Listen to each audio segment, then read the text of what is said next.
తన యందు విశ్వసించిన వారిని సిగ్గుపడనిచ్చేవాడు కాదు. మన విషయంలో మనకున్న శ్రద్ధ కంటే కూడా ఆయనకి ఇంకా ఎక్కువ శ్రద్ధ. మన విషయంలో మనకున్న ఆసక్తి కంటే కూడా ఆయనకి ఇంకా ఎక్కువ ఆసక్తి.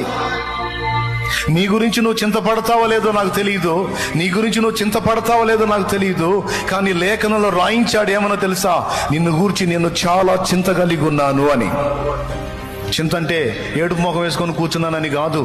శ్రద్ధ కలిగి ఉన్నాను, ఆసక్తి కలిగి ఉన్నాను, నీ గురించి ఆలోచన చేస్తున్నాను అని అర్థం.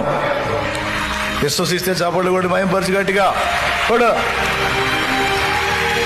ఆయన మిమ్మల్ని గూర్చి శ్రద్ధ కలిగి ఉన్నాడు, ఆయన మిమ్మల్ని గూర్చి ఆలోచన కలిగి ఉన్నాడు, ఆయన మీ విషయమే ఒక ప్రణాళిక కలిగి ఉన్నాడు.